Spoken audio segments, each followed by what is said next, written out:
So today we're gonna be drifting from all the cells and photosynthesis stuff, and we're gonna be going into acids, bases, and water and stuff like that. So what are acids and bases, and how are they different?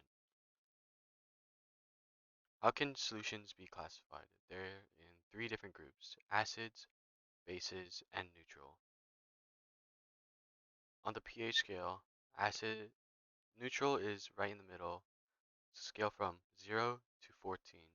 7 is in the middle, in which neutral is like water, tap water, stuff like that. And as you get to the more acid side, that's 0 to 6, you get more like lemons and vinegar.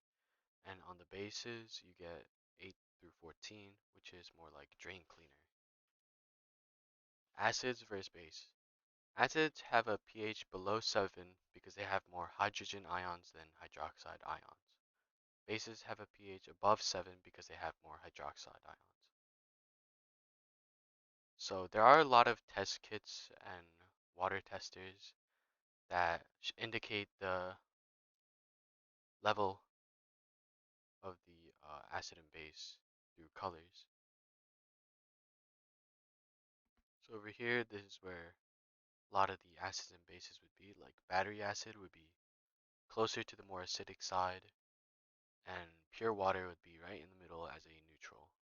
And then there would be bleach at the far end of the basic side. Here's another diagram. Shows lime, house cleaners, baking soda, blood, and distilled water are near the base side, and milk, coffee, tomato, lemon juice, and battery acid are closer to the acid side.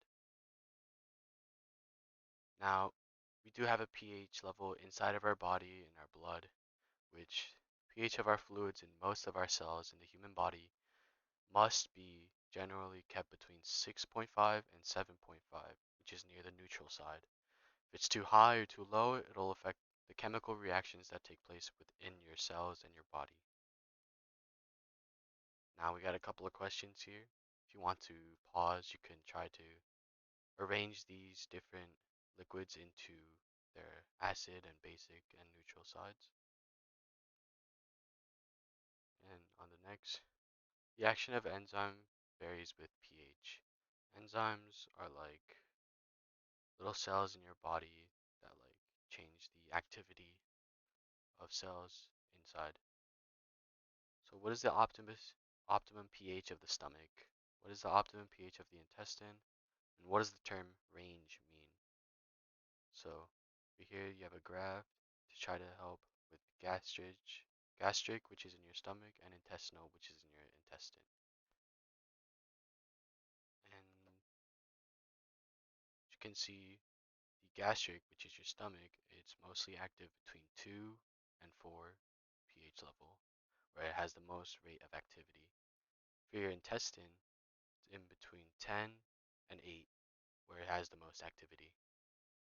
And the term range, it means the gap, the amount, how big the gap is between the two numbers and how much it reaches.